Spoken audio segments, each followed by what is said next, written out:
Hey everyone, we are back with another mobility exercise routine. This one is for the shoulder, as it shows.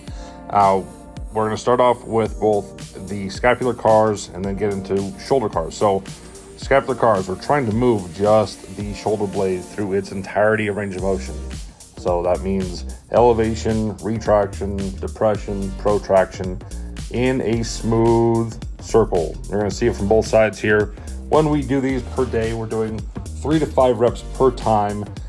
That is not counting if you're doing them within like a training cycle or within a exercise program. So there we go for the scapular cars.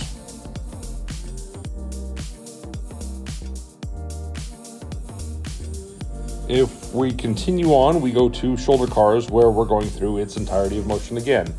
The goal with controlled articular rotations is that you are pushing your joint into as far reaches of the range of motion as possible. So in truth, I'm trying to take that humeral head and push it onto the labrum of the shoulder and really push for every degree that I can. That's how we maintain some of the health of the shoulder. We apply these within every program for an upper body day. They are helpful beyond just looking like a movement. So there we go.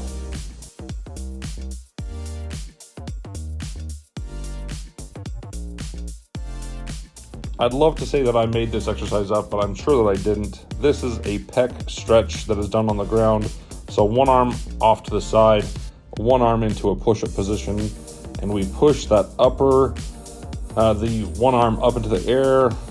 We'll push the chest open, so we're stretching those anterior fibers of the left shoulder and the pec right there. And as we switch to the other side, we will do the opposite. Enjoy.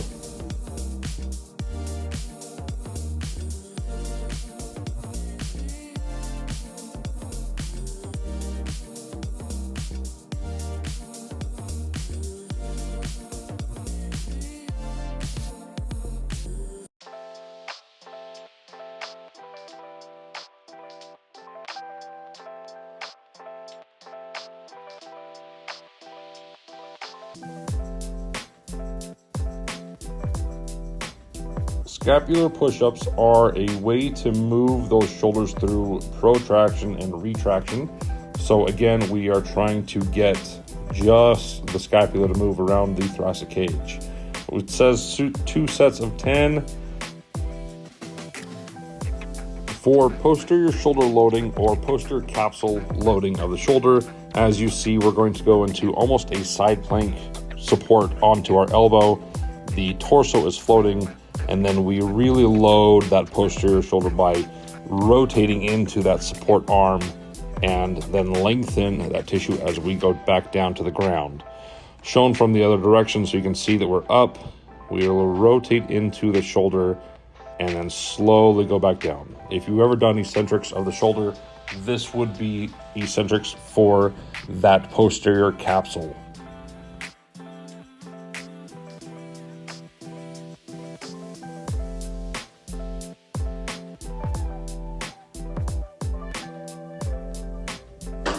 For the shoulder, we're going to do an internal rotation stretch. This is shown sometimes as a sleeper stretch, but here we're just going to show the repetition of it, where we're using the top arm or hand to push that bottom shoulder into internal rotation. Again, we generally do 1 to 2 minute stretches here. Love these. They have helped a lot of things, a lot of different conditions. If you're just new to stretching, add it in. For the other side, we're going to go through external rotation liftoffs. Here we're just going to use the rack itself and put the shoulder at a 90-degree position and then lift or rotate the shoulder back into that deep external rotation.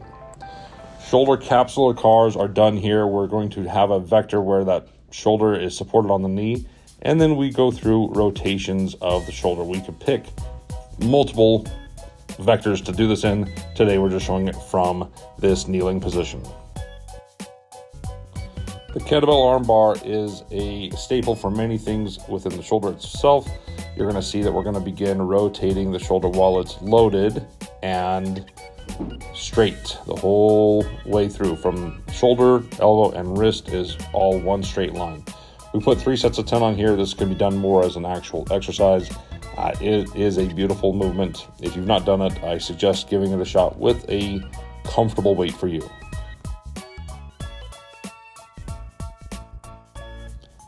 These are shoulder flexion lift-off. So with a PVC pipe, you're going to see that I'm going to find the correct position on the PVC pipe so it's barely coming off the ground and being really challenging to lift without moving rest of the body or rest of the torso.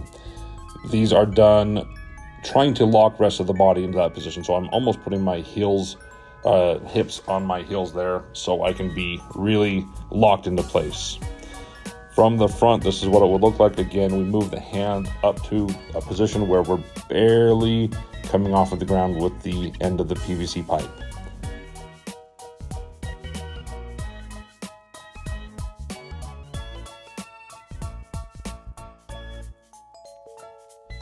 Thanks for watching. If you like these, please hit that subscribe button. Take care.